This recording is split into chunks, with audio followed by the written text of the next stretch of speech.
Hello everybody, my name is Hope Miller and I would like to share with you an easy and efficient way to answer almost any pro-choice argument. So to start off, let's say that you're posed with the argument of my body, my choice, a very common argument we hear a lot.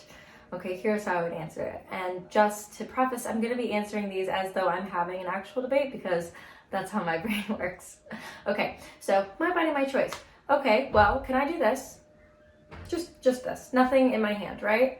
I can do that, right? Nobody can tell me to stop, like it's not illegal for me to do. Okay, but let's say for example, I put a gun in my hand and I continue this motion, right?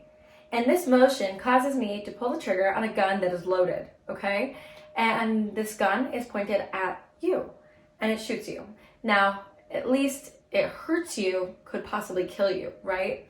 And that is obviously illegal. I cannot do that. So where did this, and then putting a gun in my hand, and then hurting you, where did my rights stop?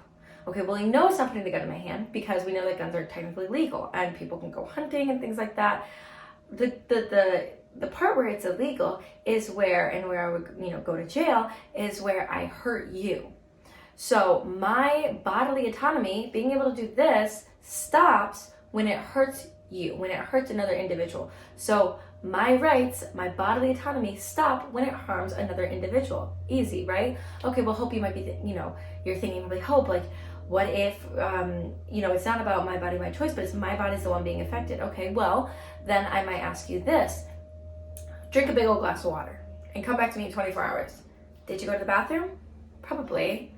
And in that time, you might be thinking, okay, why? Well, let me explain. Every time you drink water, you understand that an outcome of drinking a lot of water could also result in you having to go to the bathroom. It's just a given. And so your consent to drinking water, your choosing of drinking water, is also you understanding that an outcome of that, a consequence of that, is you having to use the restroom. Same idea with drinking an abundance of alcohol. You are, allowing yourself to, become drunk. You're allowing that, that possibility by drinking the abundance. Or staying up all night, you are consenting to the consequence of staying up all night, being extremely tired the next day. Same thing here. Consenting to sex is, in a way, consenting to the outcomes of sex. And that would include heartbreak from somebody you're not married to, and the pain that comes with, or a possible STD, we don't know. And another outcome of sex is pregnancy. And that's just very simple biology. These are things that the cavemen knew. Having sex has a possible consequence and outcome of pregnancy. And I want to clarify real quickly though that consequence isn't necessarily a bad thing. Consequence is the outcome of an action. So a consequence can be a really good thing, but it can also just be a natural happening afterwards, such as taking a sip of water and having to go to the bathroom later. It's just a natural consequence. Same thing with sex. Okay, Hope, well, what if they didn't consent to sex? Okay, that's a very good question, and that would be in cases of rape, right? Now, just to clarify, 0.03% of all abortions done every single day are because of rape. So that's a very, very low percentage. And that is often an argument that we're posed with immediately right off of the bat. People are saying, how dare you want to make abortion illegal? What about in cases of rape or incest? And you're like, okay, well, can we then, okay, we'll talk about this, but can we agree that all other abortions are illegal? But normally it's just, they're trying to just pull out anything that they can get. Now, here's the answer to the question of rape. Obviously, we all understand that is a terrible, heinous crime, and in most cases, it's from an older man done to a younger girl, and it is just despicable and so inhumane, and not God's plan for sex at all. Although it does happen, and it's devastating. Now, out of the women who find themselves pregnant because of rape, only 20-something%, I believe it's anywhere between 23 and 27% of those women obtain an abortion, okay? So very, very, very small percentage of women who find themselves pregnant because of rape decide to, I think it's less than a quarter, that's what 23% is, choose abortion.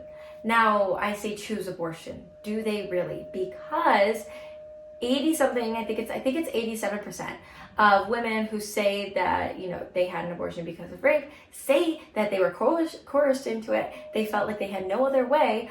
They would have chosen life if they were able to, or that they were, they were forced into it by a boyfriend or a parent or something along those lines. It was not really their choice. It was not, this is my body, I get to choose what I do with it. I don't want to look at my, rapist baby. I'm choosing this for myself.